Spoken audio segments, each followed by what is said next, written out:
as I was saying, welcome into Tappy Vegas, guys. Right now, we're breaking down Matthias Gamrot versus Charles Oliveira. And if you guys look at the bottom left-hand corner, guys, we need some more people joining this Better Green MMA group. Right now, I won the last card, setting a new record. 730 points is a new all-time highest score in a single week, and took over the all-time percentage leader. Bobby, I'm 62.1%. You're 62%. We're right there, dude. We are literally 0.1% away. So I'm glad we're doing this show together, man. Yeah. Guys, I changed my strategy a little bit. I actually went into AI, used a algorithm, ran 10,000 simulations, and I'm actually going to do all my picks, Bobby, based on the AI predictions and what the model thinks who's going to win. Not that last week, obviously, with the scores, did pretty good. On the show, we didn't do too hot. The week before, we won. So it's fine. Yeah, everybody has losing weeks. So, unfortunately, last week didn't go the way we wanted to. That doesn't mean this week can't. A lot better numbers this week, too. Because a lot of the times last week, you were having to pick methods. And that's gonna hurt you in the long run. Bobby, anything before we start getting into these fights, man? No, I got nothing so far. Let's do it, dude. First one, Janata Deniz versus Mario Pinto. Bobby, Yeah. I wanted to take Pinto here. I did, but my prediction models, they really like Deniz here. This is the closest fight that the models predicted. They said that this money line actually did seem correct. The other three we're going to talk about, I'll let you know what it thought. But this one, it does think this is pretty much a coin toss. It had like 56% in favor of Deniz. I want to go Mario because he's like the younger guy. He's a more exciting guy. But this might just be one of those things where, you know, Deniz, he's been in there. He's been doing it at a high level for a while. Maybe he gets the win here. What do you think? I'm not letting some clown ass clanker take my job and try to tell me what the hell to think about goddamn caveman combat sports. So that clanker can take its Janata Diaz and stick it up the ass. That's all I gotta say about that because I'm rolling in the Ford Pinto, Mario Pinto, Okay. plus 114 money line and trying to make some profit off here. So until I see some robot balls, I'm putting my human testicle sack on the little desk in front of me and putting these little eggshells in that robot's mouth and moving up and down in a squat like motion, simulating a bag of tea being steeped. Well, I don't blame you there. I'm doing Deniz money line. Are you just doing Pinto money line then? Yeah, I'm just doing money line. Yeah, this is one of those. It's a nasty heavyweight fight that flip a coin, right? So Yeah. I don't have anything else to say about this fight unless you wanted to break it down anymore. No, I definitely don't. Okay, then let's move on to Luque Alvarez. Bobby, take it away. Yeah, this fight's interesting, but this is another one where you're not going to make any money off of it. If you want to go on Vicente Luque because he's a massive plus 410 underdog, sure, go for it. I will say it's a bit wild that Joe Alvarez is a minus 550. It's one of the biggest betting discrepancies on this card now. It started off as Figgy Montel Jackson, but we'll get to that in a minute. Now it's Alvarez and Luque, but I mean, you can't really argue with it, right? I mean, Alvarez is 22-3, coming off the KO TKR of Drakkar Close, which is nothing to, rant and rave about. But the Elvis Brenner finish was nice. The Mark Diakase sub was nice for all the people who were just like, oh my God, Diakase's so good. Like, he hasn't lost since 2022 when he lost to Sarukian. It's Sarukian that he lost Right. to. Come on now. Before that, guy was just on a tear, man. Like, was he even undefeated? No, he had lost to Damir Ismagulov, who had a lot of hype in 2019 before that. But that was his only loss. Damir Ismagulov in 2019 when that guy looked like the next hot thing, and then Armin Sarukian. Other than that, guy's dynamic, round one sub finish, another round one sub finish, KO TKO finish, another KO TKO, sub finish. Like, the guy's just KO TKO, KO TKO, just a finishing machine. And Luque is a guy that not that long ago had a pretty severe brain bleed that people thought would, severely jeopardize his career, and he wouldn't even be able to fight anymore. Last fought in June, got subbed pretty easily by Kevin Holland. Before that, he managed to beat Themba Gorimbo. Congratulations, you beat Themba Gorimbo. Here's your paper mache medal. Barely beat a ancient RDA. I just don't see it for Luque, man. 33 is not old for that division, but the wear and tear, the mileage, the losses are starting to catch up. 23-11 at this point. All those all the damage he's taken with that, medical issue, with that brain bleed and everything. I got to go Alvarez here at the minus 550. It's a bit ridiculous when you start to see odds that crazy. It even caught up to Bo Nickel before too long, right, where he was just massive favorite. But I just don't see Luque, honestly, having much of a shot here. You're just not even getting the method by much here. Subs plus 165, KO TKOs plus 140, decisions plus 550. I guess I'll just go Alvarez money line on this. I don't even have much to say about this. Sure, there could be an upset, right? There could be an upset, but I personally just don't see it. What do you think?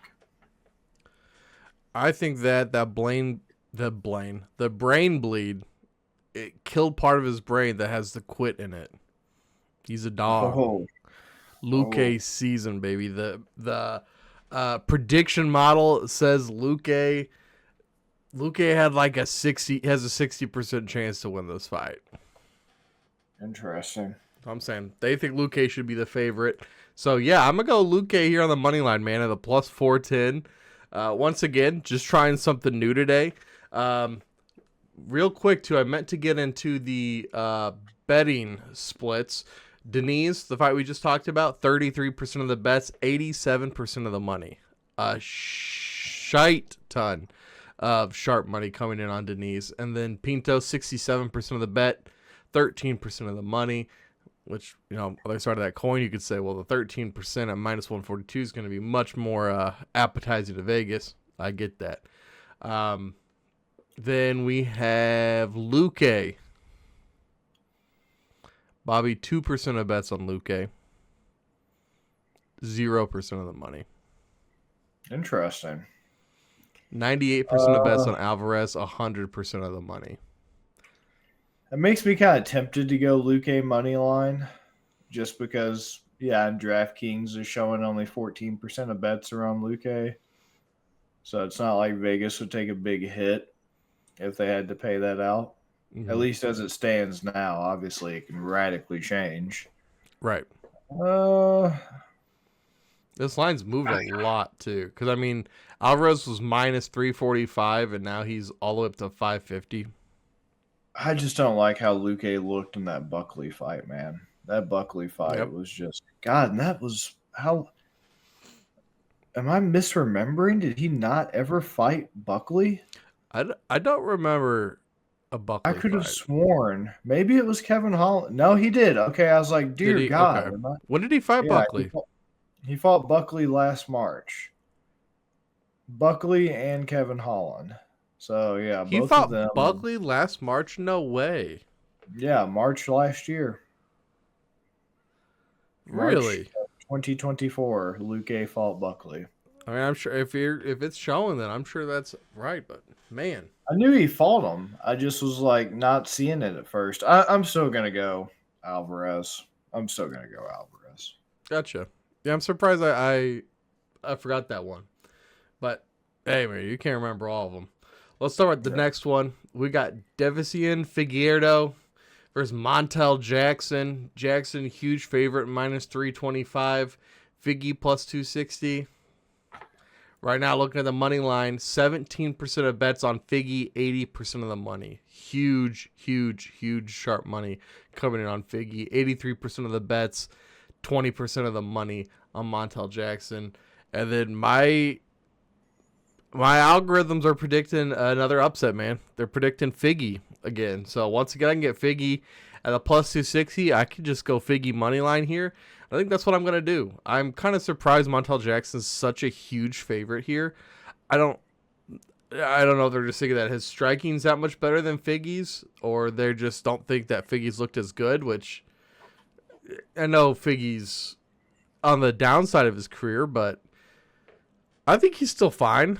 So getting Figgy at these odds, I think I like that, Bobby. And my models like it too. What do you think? Yeah, before this, I was seeing something crazy that Montel opened as even more of a favorite, like almost a minus 1,000 at one point, even more That's so than the insane. bums. I know. And that's what first made me start to pay attention and kind of my ears perk up because Mm-hmm. he's opening as a minus 1,000 even over the bums like Daniel Marcos that he's fought and Blackshear and Hani Ya and Julio Arce, and he's opening up as a favorite over Figgy even more so than Marcos, Daniel Marcos. You got to be shitting me. That just Right. made no sense. And like you said, I get it. Figgy's older, especially for the division.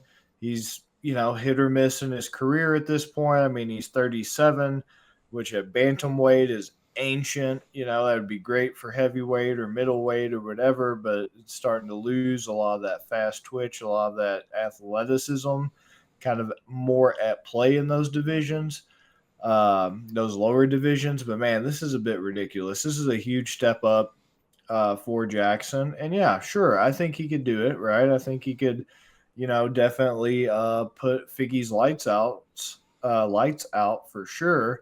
But I mean, this is a guy who just went to a very close decision last November with Peter Yan, Mm-hmm. won against Cheeto Vera, submitted Cody Garbrandt, beat Rob Font in a striking match. He's had a lot of success. I mean, he had a weird leg entanglement thing with Corey Sandhagen this past May that led to him being TKO'd, but I don't think Montel Jackson's going to get any leg entanglements. I think he's going to be in a striking match, and I think he's just up to this point been pretty one-dimensional because, I mean, he's not really had to be anything different, right? Like Mm-hmm. up until that Marcos fight, he was just knocking guys out in like 18 seconds or maybe 3 minutes in type thing. I just like, for the most part, what I'm seeing with Figgy on this. And I think I'm with you at the plus 260 money line. I think this is Figgy's a case by case, whether or not I'm rolling with him on bets here on out. Yeah. But on this one, I'm going to go with the vet edge. I'm going to go with the experience edge. I'm going to go with the more well-rounded skill set. Still seeing signs of life in Figgy at this point. I know when the end does come, it's pretty drastic and it's pretty steep. But plus 260 money line is just way too good to pass up. Yeah. And this is one of those two that I feel like I haven't picked Figgy very much at all lately. But like you said, case by case basis, this feels like one of those bases to take them. Bobby, guys, we had 5 fights today. One of them fell through. We were looking at the Muhammad Johnny Walker's, Usman, right? Yeah, Walter his brother. Walker, Muhammad Usman. Yeah, sorry guys, that fight fell through, so it's gonna be a little shorter episode today. I'm sure there's no complaints. Charles Oliveira versus Gamrot. Bobby, take the main fight away, bud. Yeah, another close fight here between Gamrot and Oliveira. Oliveira, we already know who he is. We know who Gamrot is at this stage of their career. Really good main event for a free fight card. Definitely will be tuning into this main event for sure. 25-3 Gamrot, 35-11 Charles. Odds are pretty accurate on this, I feel like. Last I checked this on DraftKings, shout out to DraftKings, it was very close, almost a pick 'em.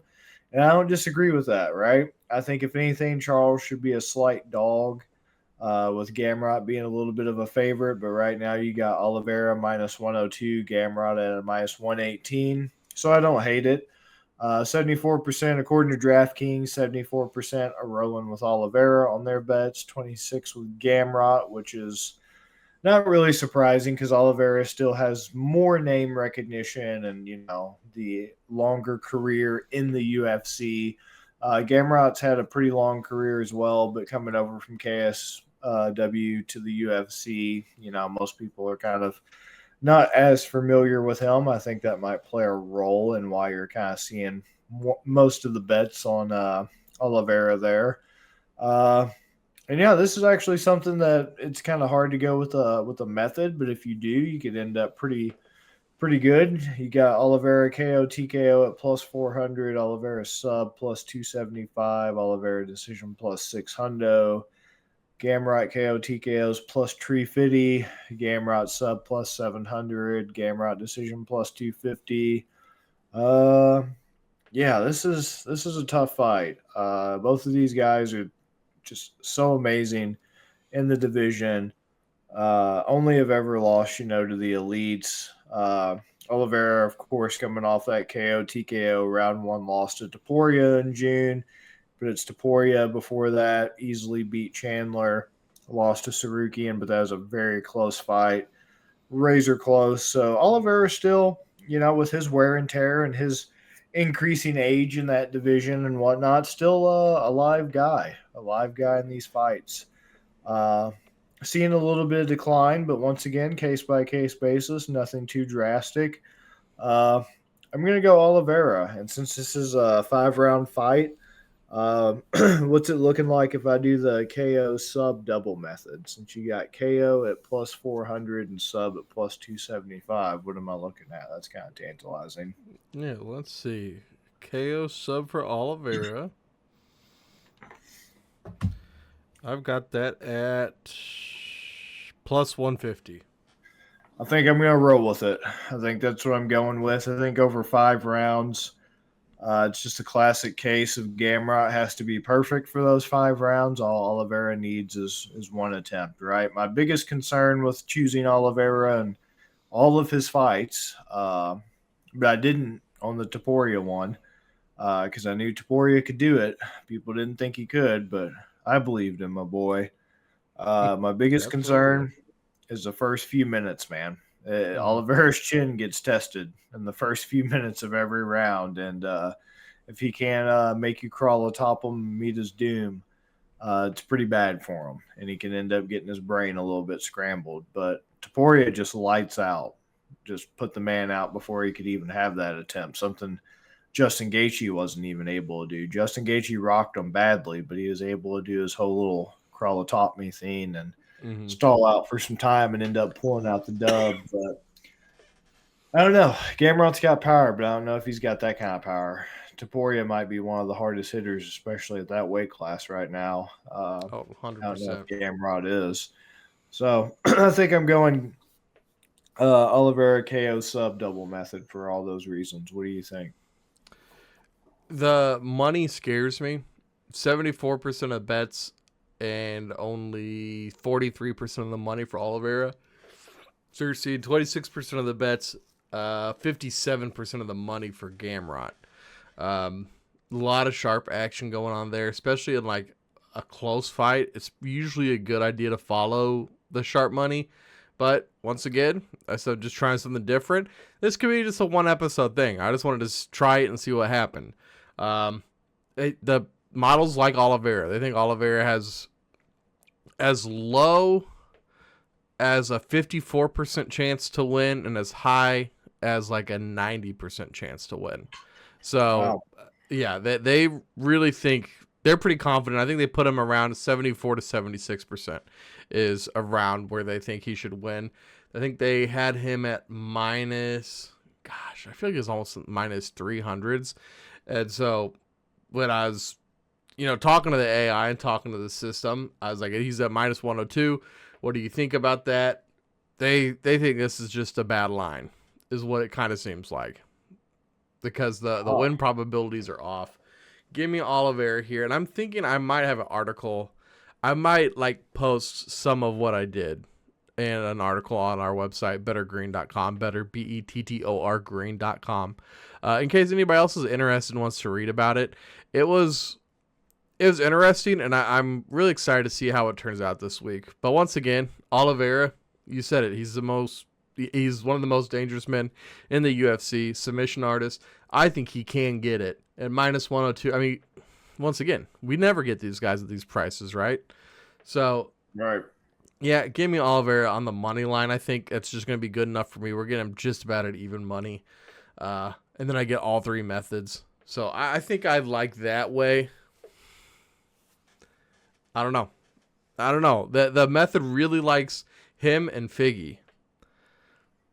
Huh. So we'll see. I mean, it'd work out for us. It's going to be interesting to see how this works out. It's a nice little thing to try out just for shits and gigs to see what could happen. Could maybe have a continuing theme here where you pit the human versus the AI or something. I don't know. We'll see how Yeah. it rocks. We'll see how it rolls. That's a interesting thing that you stumbled upon there. So pretty good shit. Thank you, man. I appreciate it. Bobby, what are you thinking for Haymaker? Because I could see us going, like, based on what you like Alvarez. I was going to say Oliveira sub, or even looking at, like, I wonder what a Luque sub would be if his money line's at plus 410. I'm going to look that up real quick. You'll probably get it at something crazy. So I don't know. That one's tough because I feel like I wonder. Let me look up how Gamrot's primarily lost his fights. If Luque by sub is plus 1200. That's pretty wild. That's really good. Then Gamrot's Tapology. What's his breakdown of his losses here? What is he primarily? Damn. So he's only ever lost by decision so far. Interesting. That's why I wonder if it's going to be an Oliveira decision here. Because they're trying to get you to take the under 3.5. And, like, I could see this being an Oliveira submission. Right. But I can also see this being an Oliveira decision. What's Oliveira decision at then? That's probably pretty good too, right? Let's probably see, some wildness. And then once again, all he has to do is not lose. So right, right. Oliveira decision is plus 600. It's not bad. Also, and then like I said, you just hope he doesn't lose. Right. And then you could do Figgy if you want to do Figgy. And then we're both split on the Denise Pinto. But, I mean, if you wanted to do an Alvarez one, you can. But, like we said, there's not going to be a lot of... I don't even know if there's an option for Haymaker for Alvarez. Yeah, there's nothing on there. It's really going to do anything for you. You know what? Screw it. I'll lob it up and do the Luque sub. Yeah?